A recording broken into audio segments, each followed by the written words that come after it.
Anda ingin kaya lewat mereka berdua, itu paten pasti kaya.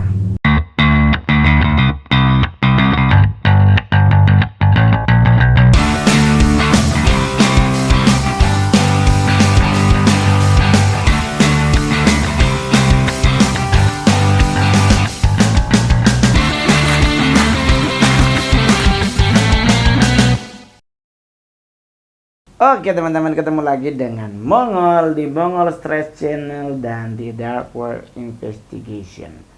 Kita hari ini, Kak Mongol penasaran pingin ngebahas tentang Crazy Rich, yaitu Crazy Rich artinya gila kaya ya, kaya gila apa gimana? Crazy Rich itu arti benernya apa sih secara harafiahnya? Maksudnya kan lagi booming nih Crazy Rich, Crazy Rich, Crazy Rich. Jadi teman-teman semuanya ingat baik-baik, dalam dunia satanik pun sebenarnya Crazy Rich itu ada the Lord-nya, the Lord of Wealth, atau mungkin the Lord of Crazy Rich kali ya. Ya kan lebih enak mungkin the Lord of Wealth, ya kan? Atau the Lord of Crazy Rich. Nah, dalam dunia satanik ada dua sosok. Sebenarnya ada tiga sosok utama, tetapi ada dua sosok yang paling dominan dalam hal namanya kekayaan. Ya kan? Pertama yang Kak Mongol bahas tentang Baal. Dan yang kedua adalah Mammon.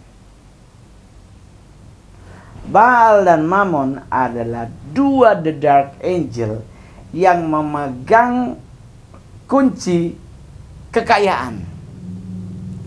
Anda ingin kaya lewat mereka berdua, itu paten pasti kaya.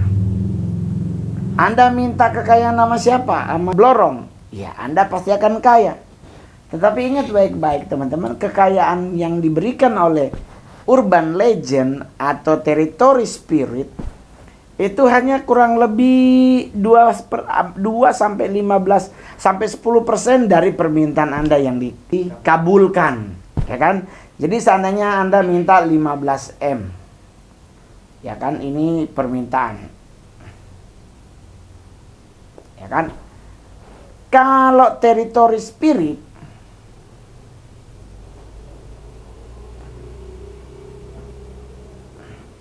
mereka mentok-mentok tertinggi hanya 2,5M.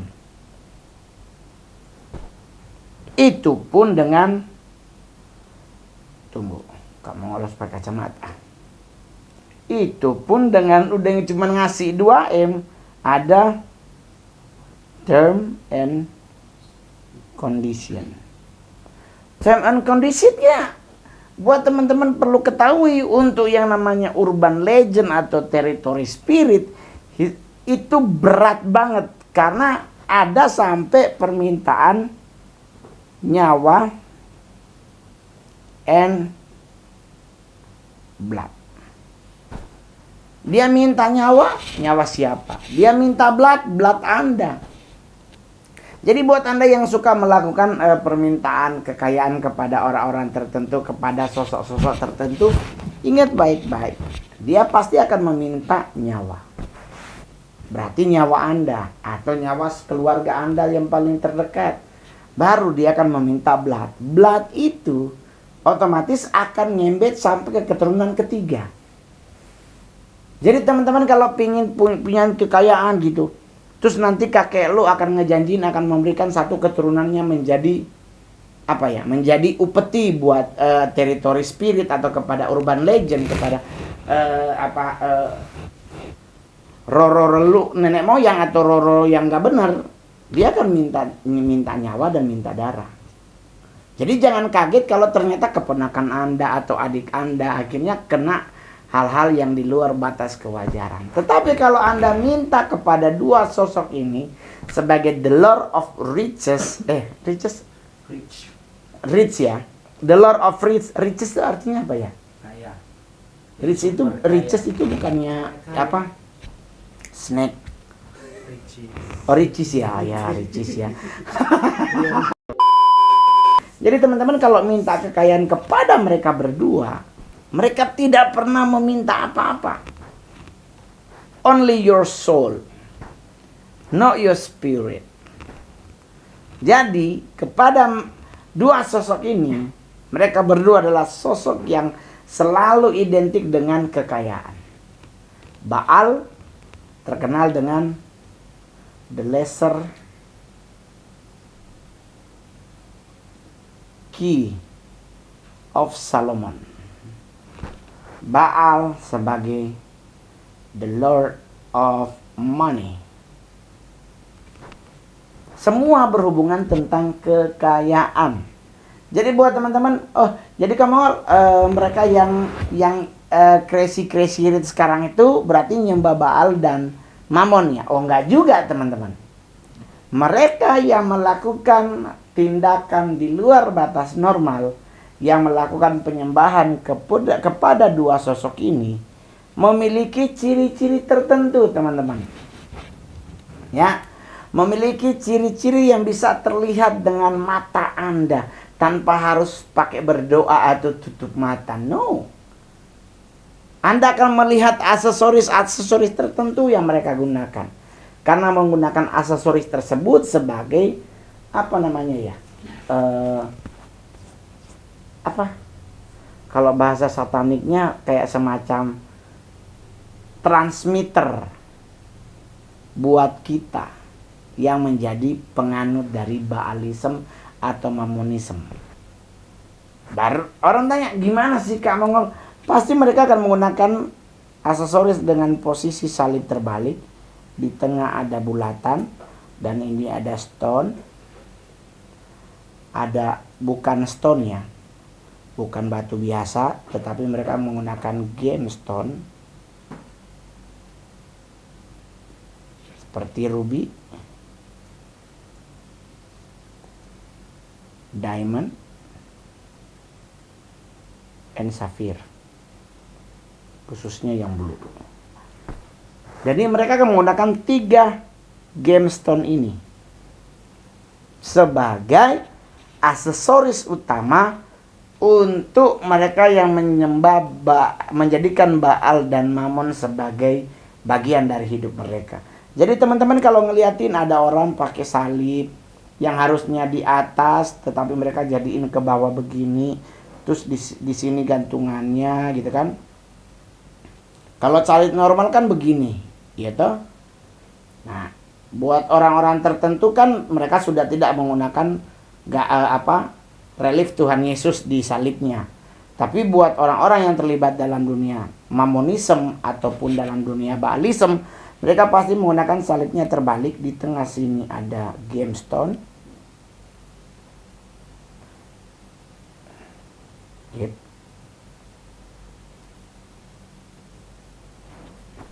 Jadi waspadai orang-orang seperti ini. Dan orang-orang seperti ini adalah orang-orang yang dibilang, sampai Mongol pakai istilah sendiri, Mamonholic atau Baalholic.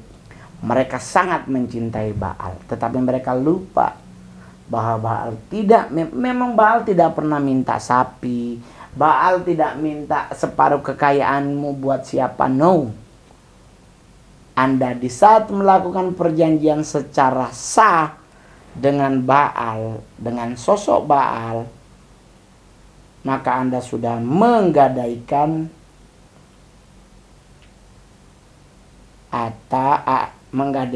atau memberikan jiwamu kepada Baal or Mamon. Jadi teman-teman, kalau Anda pingin kaya, Anda pingin sukses, lewati fase yang benar, lewati cara yang benar. Jangan menggunakan cara picik. Jangan teman-teman. Kamu kan juga bisa loh sebenarnya kalau pingin rich. Tapi kan pertanyaannya, serich apapun dirimu, apakah yang menjadi hak dan kewajibanmu kepada negaramu udah engkau lakukan atau tidak?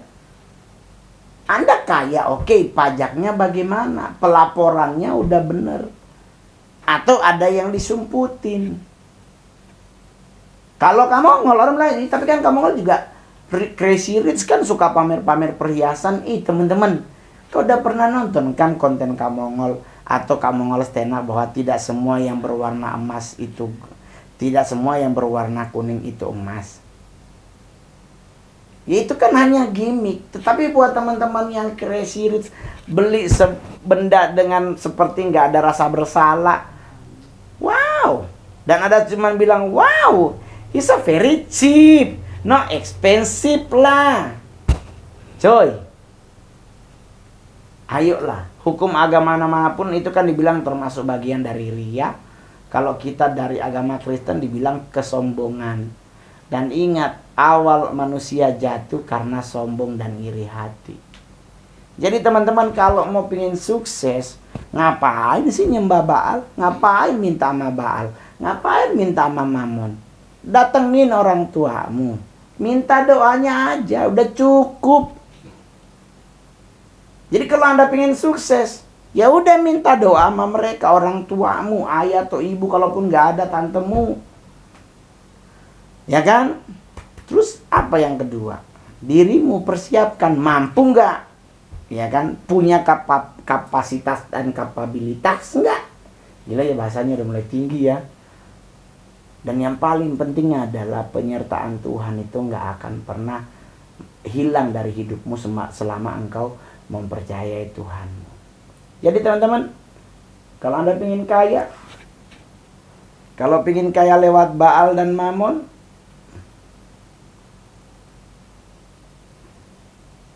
Anda harus memberikan jiwa.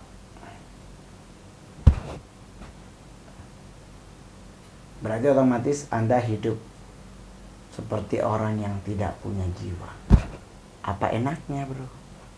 Mendingan, ya kan, cuman penghasilan 7 juta per bulan, atau UMP DKI 3.800.000, atau UMP Manado 3.300.000. Tapi bahagia, masih boleh bertabung, masih bisa kasih orang tua, daripada Anda memiliki harta yang banyak tetapi seperti dalam kejaran. Kejaran apa? Ketakutan. Dikejar-kejar something yang membuat Anda akhirnya tidak nyaman. Untuk menutupi ketidaknyamanan Anda show off tentang kekayaanmu. Wow, bro, mendingan punya gaji 3.300.000 tiap bulan, tetapi engkau masih bisa tersenyum tanpa kemunafikan, dibandingkan memiliki uang sampai ratusan M, tetapi hidupmu dalam kehampaan. So, what for Anda percaya Mammon dan Baal? Kenapa Anda tidak percaya pada Tuhan, doa restu orang tuamu, dan kemampuan dirimu? Bukannya itu lebih dari segalanya? Ayolah teman-teman, doing yang logik, lakukan sesuatu yang sangat logik. Karena untuk nyembah Baal, bro, banyak hal, ada 4 hal utama yang harus lo sediain. Bukan emas, bukan cuma lilin. Ingat, ada yang harus Anda beri dari tubuh Anda untuk dia. Dan itu ngembet sampai generasi ketiga dari dirimu. Mereka akan menerima efek dari kesalahan di masa lalu. Terus, mendingan belajar entrepreneur juga boleh. Buka warung kecil-kecilan, daftar di Gojek, di Grab, InDrive, apa. Itu mendingan jual panada, lebih bahagia, ya kan? Jualan bakwan goreng lebih bahagia dibandingkan Anda mendapatkan sesuatu yang tidak baik. Itu pun sangat berbahaya lagi kalau dari hasil nipu. Karena memang kerjaan mereka kan begitu. Baal dan Mammon kan pembohong. Orang gerombolannya kan. Buat kita umat Kristen kan jangan lupa. Yohanes 10 ayat 10. Pencuri datang untuk mencuri, membunuh, dan membinasakan. Jadi lebih baik kerja. Oke, jangan lupa di subscribe, di like, di share, di komen, dan loncengnya. Kita ketemu di konten selanjutnya.